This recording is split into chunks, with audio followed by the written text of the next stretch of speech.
Malei fua mai ai whanunga le lei o le neitai au fau Samoa. O maia si utatou tapo i atu i le atua. Wawa whalia mai ia i le ame o tonu o le atua i le whatu o tua. Ina ia whatu o tua ai.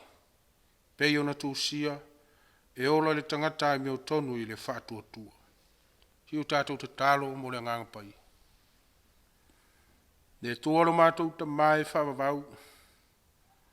Le awala whai mai lau whanau, malau atu nuu le nei tai au fau. Se o mātou sula ina lo walofa malau wanga le lei. Pangala valele li ie la ngona lo mātou whatau vaa. Malau mātou le ato o toa i olu. La leo lo mātou mwai vala au lau o fio e ale lo nganga pa ia. A fio mai e tau tolu ina i mātou. Ma papatiso ina i mātou. Au mātou whai aile nei tāpua inga. Ina ia i uai mea umai le vi inga. Ma le wha manu o lau fio. Ma tau te talo latu lava suafo Yesu. Amen. O le whaita wina o le tuspa ia. Tus whitwhiria mo i tātou le neitai au. Ma o mai le tusia Paulo ia Roma. Rona mtau mua mua. Whaita wina mai le whai upo e valu. I whangata mai le sifuru ma le fitu. Roma rona mtau mua mua. Whaita wina mai le whai upo e valu. Anga i sifuru ma le fitu. Whaafonga mai au a fionga pa ia alo tātou atua. E mua mua ona u whaafetai atu ilo atua ia Yesu Keriso. Ona o tau uma. Ina o ta ua lau tau whaatu atua ile laro rangi malava. Wau sila fia mai ele atua. O ia o te au auna ia ilo wanganga. Ile tala le lei ilo nalo. Ile au no na uta uta ua utau. Wau ai o iatu ai ia utaru sanga e whaiso. Pe ma whai lava ona o manuia ile fina ngalo le atua. Ia le pine ona o waruatu ai ia te utau. Wau te nau tele le fia whiloa i ma utau. Ina iau avatu ia te utau se mea alofa i lale anganga. E whātu mau ina ai utau. Rona winga le nei. Ina ia tātou fi wha mawhana whanaa i lo tātou whātua tua. O utau atoa maa. Le ausoe. O te lota nei utau i loa. O tele o manatu o te aruatu ia te utau. O tā fia o mai o na pōnei. Ina ia o maua sina fua ia te utau whapei o isinu. O ia te au mea e leni atoa manu ese. O e popoto atoa mai e vale lea. Le mea leo te nau nau wai. Ia au fola le tala le lei. Ia te utau fo i oi Roma. A wau te le mai le tala le lei a Keriso. Wa le mana lava leo le atua e o lai i la tau uma o e whaatua tua. E mua le utaia atoa ma le eleni. A wau whaaria mai ai le ame o tonu o le atua i le whaatua tua. Ina ia whaatua tua ai. Pei ona tūsia. E ola le tangata ame o tonu i le whaatua tua. Ia whaamanuia mai le atua i le tātou whaitau. Whaalongolongo nisi o upu mena na whionga pa ia. Tu mau atu pei ia te ia luna lava vi inga. Nei maso umai o lava i le whaavavau. Amen. Au le launga le suafa mamalo le atua le tamaa le alo ma le nganga sa. Amen.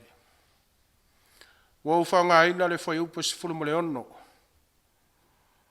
Mai le tusio Roma le mtau mua e whai mamatua e au iei mafau whaunga wha le nganga o le neitai au. Au te toe whai ta wina. A wau te le mai le tala le leia Keriso. Wa le manalava leo le atua e ola i lato uma o e whātua tua. E mua i utaia atoa ma e leni. O le manatu au tū o mawhau whaunga i le neitaia. Whātua tua e le mai le tala le lei. Unashamed faith in the gospel. Whātua tua e le mai le tala le lei. Ao ina po ia whaamanu i au whangai tātou i mawhatianga o le māsi asi ma le whaarumaina. Ona tātou langona ina lea o le whaavaivai ma le leai o se whaamoemoe. Oni whaalongona e o ti ai ma whauwhaunga. Ma o laile tangata i se o langa tautau mia ma le pumo mo. Aisea. Wafoi o le ale mawhai ona ofi atu i ni whaapotopotonga mani mafutanga. Ona o winga o le whaarumaina. No winga o le avela valea ma la e tautau mia i langona ma mawhauwhaunga. Ma o i lava le tangata i le tūlanga o le le mautonu ma le whememe ai. I teime whesaua ina ai le soifuanga. E whemere au manatu o le neitai au. Whaatua tua e le mai le tala le lei. No winga i ele maro si anga e au na whaamoe moe i aile tangata ke usiano. E mawhai ai ona i sopo ia langona. Maro si anga lea o lo whai loa mai e paulo. Inona soifuanga i le tala le lei. O le malosi o le atua e ala i le wha o la tanga.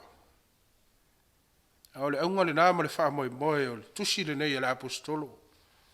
Mo le au kewisiano i Roma. Ina ia maualo la tu wha tua i le atua. Na tu nisi lau sua tu spaia na tu sia tusi nei tau sanga i lima. Titi mo. Tau sanga utua nai le mesia. Na ia tu sia ai le tusi le nei. Ao iai korenito ila na malanga wha misionare lo na tonu. Whailonga le nau ina ia wha amalo sia le ola wha tua lau keusiano. Na winga ia awane i mapu le ola mori mau mo ke riso. Pita ia le i wha tuina i paulo le ka le sia. A ele tali tonunga lau tele na wha tuina e nisio i la tau o esa ia i le aso le a fio ifo le anganga paia po le Pentekoso. Whamawina ngā ruenga mtau pue lua fo ipu se fulu. Aile mtau upu mua le tusia Paulo ia Roma. Ile fo ipu mua e o le fitu. O lo wha i loa ia le apostolo lo tangata ngā ile au kewisiano. O waile i o lava i Roma ile teimilea. Ua ia wha i loa i ai. O ia na vala awina Jesu Keriso. E whai ma apostolo le tala le lei inu ese. Le ua wha leo ia ile nau ta inga le apostolo. Ina ia maua umai tangata pa ia o e ua vala awina. Le mea alofa o le alofa tu noa ma le manuia o le atua. A toa ma le li o Jesu Keriso. A se atawa aia foi leo o vala mai ai.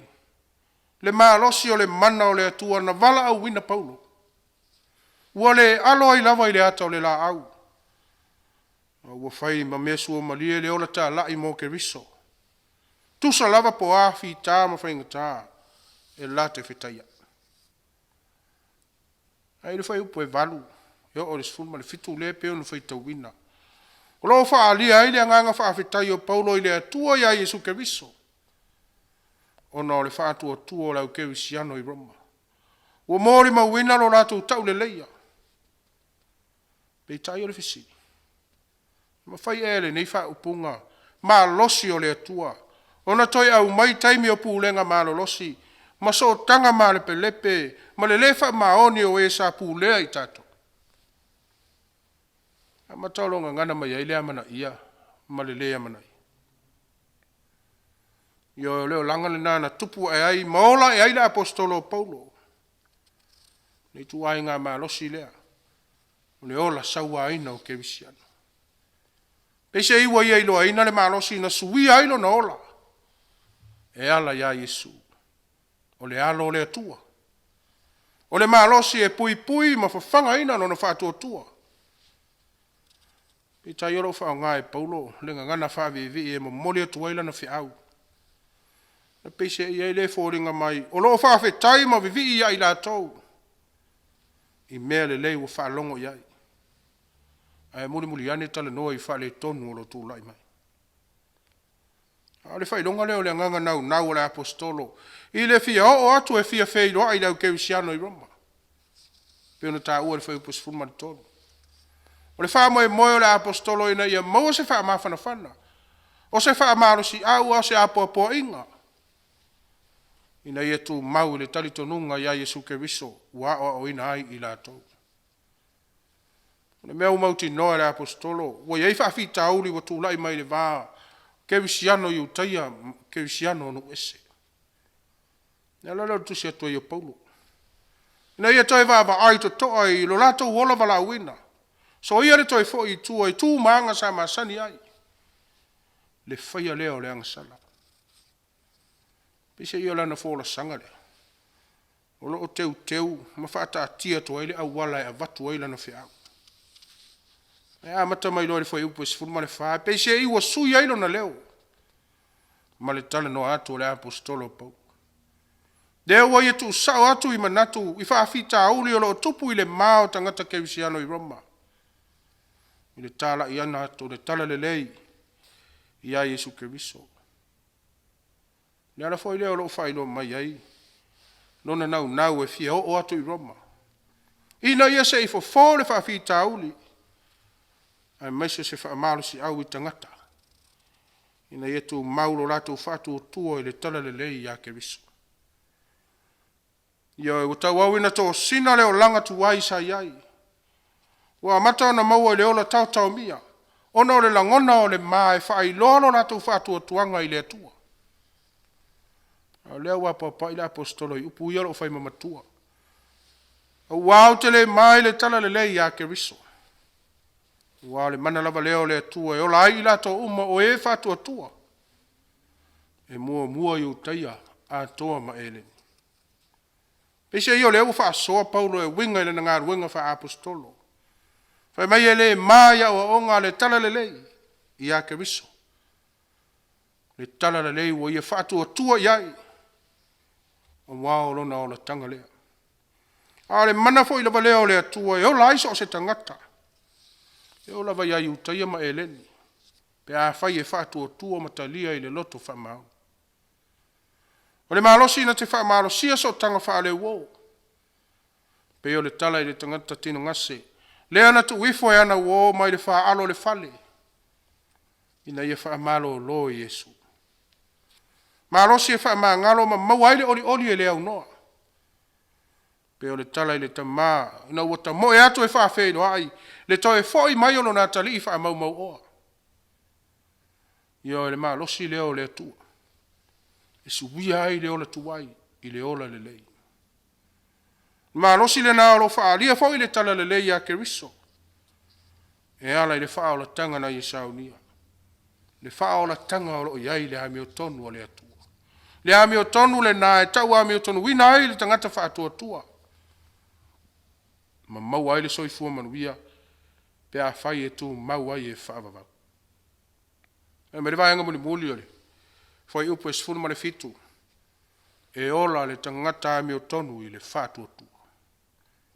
Yo e sa mua ele neita e au. Fe au leo le tala le lei mo I tato uma. I ola I le fatu o tua moni I le atua.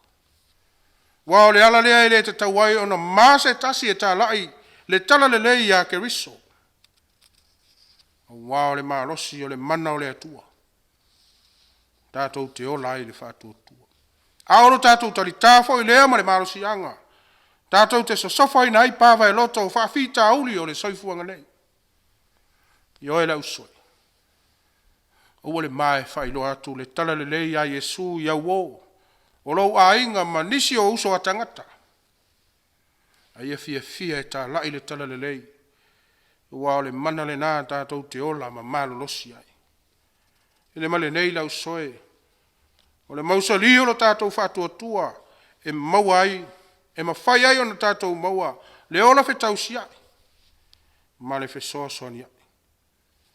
Ale malosi fo le nae, e ao na tātou wha soa tu ai, ina ia whaola ina nisi. Ia manatua pēr, o lo tātou ola whe wha mawhana whana ai, ma le tu ina atua tātou tau au, ma le lemu sua ina ia ola inisi. O le whailonga wa aia le nā o le tā whau aua o le alofa tū noa o le atua. Aua lava ne ingalo. E le o mālava le alofa tū noa o le atua I lautou soifua mano tātou ola. Ua o tātou whiala e ea I se aso. Ua le oso a ele la. Ai ale malosi whawhau ina e pua ina pēr I le aso ma le aso. No winga ia mauaa ma mausali lo tātou whatua tua I le atua I temi uma. O Yesu Keriso o le mana o le atua. O le mana tātou te manu mā lo ai. ma fato i lalo ile fili maana mai le mana leo le atua na ala mailo na alo Yesu lona malio malona toi tu manu malo mai le oti ma le tunga mau fai le ma fa mau fai longa o le tato maua o le fa o laina ma le ava noi lona malo e fa ba io le tawile na o le fa tua ele mai fa so le tala le lei a Yesu Kristo o le tali suo fa tasi mai e le ola e fa vau lava amen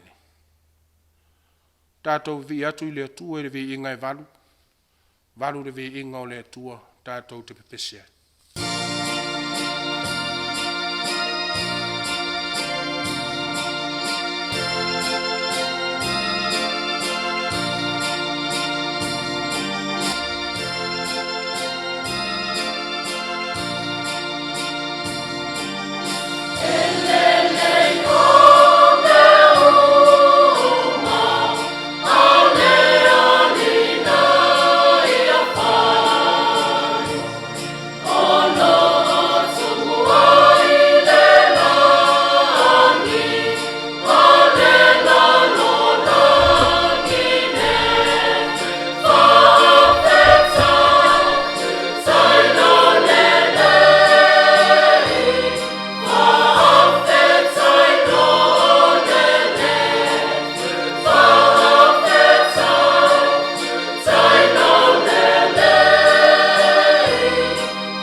se tatou tutalo.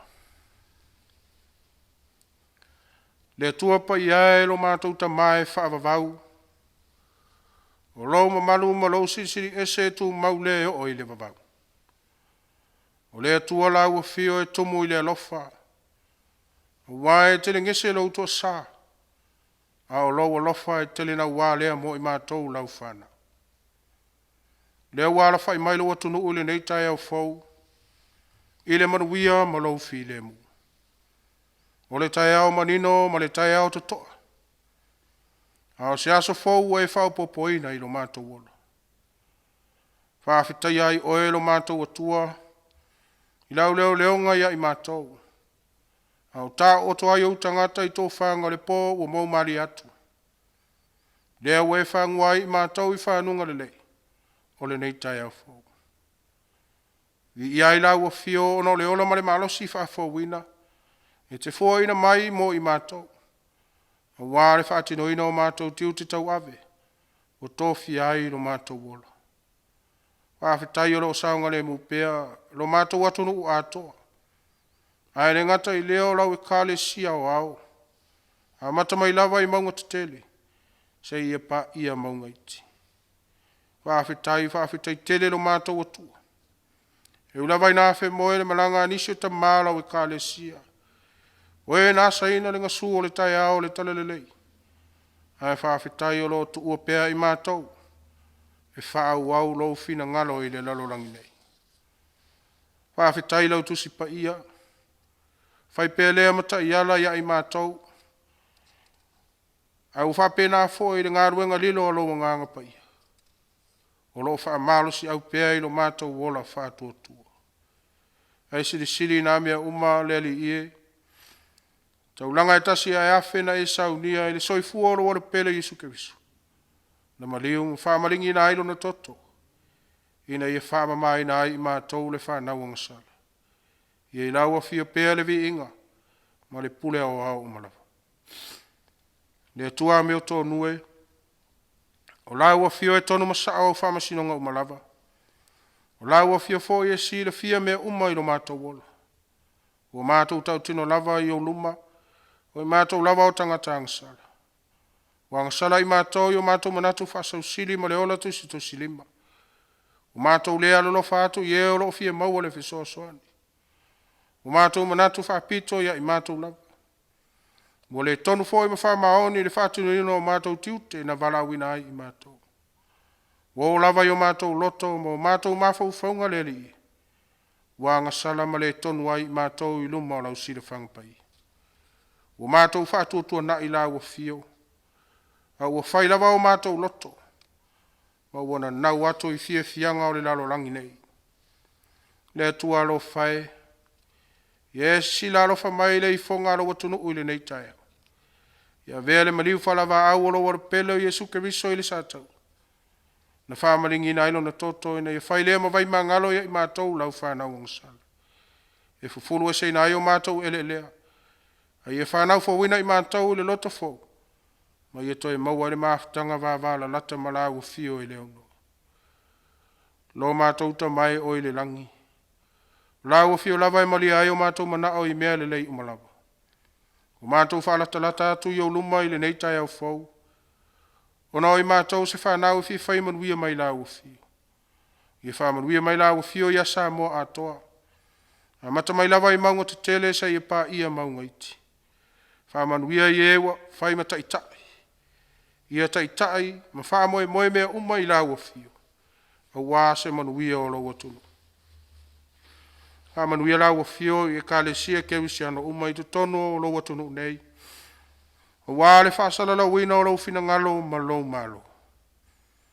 O mātou te talo i taulu manga o le ne yaso i ona fi au mga aruenga. Ia uli tia i mātou uma e lau wanganga. Na ia i uaile ne yaso i le manuia. Te talo mamana tu aila o ka le sia o au le whakasa. I lona tau au fia ngā i ana whonatanga i le ne yaso. Ia iai lo file mu ma lo manuia. Ma ia whātupu ina pēr moe aluanga i whina ngalo o sui sufona uma o le whono tele. E whātu ma paupau wai leanga inga i le numa na i lau i kālesi. Whāmanuia i le lau lau a whono ma sui sufona uma. Lo mātou whenga solo i aile nei aso. Ia mua au ma muri au lau o fio ia i mātou uma. E manu ia ai a mātou fuanga umalawa. Nisi nao mātou te talo. Whātasi ma le tatalo le leoa le tangata la vai. O mātou ofo i nātu. Ia whaia pe iai lau fina ngalo ai leo o mātou loto. O mātou tatalo e lātu ia Jesu Keriso lo mātou a lii ma le whaola. Ai tū mau mai ai o mātou lunga uma nei. Ma lunga o lau whanau uma i le lalolangi atoa. Le manuia ma le fi le mu o oe le tuolo le tamā. Le lofa sisi le ese isu ke viso lo mātou alii ma lo mātou whaola. Le male maafutanga le mo tusia ma lo lava nganga paia. Nei maso umai o lava i le whaavavau lava. Amen.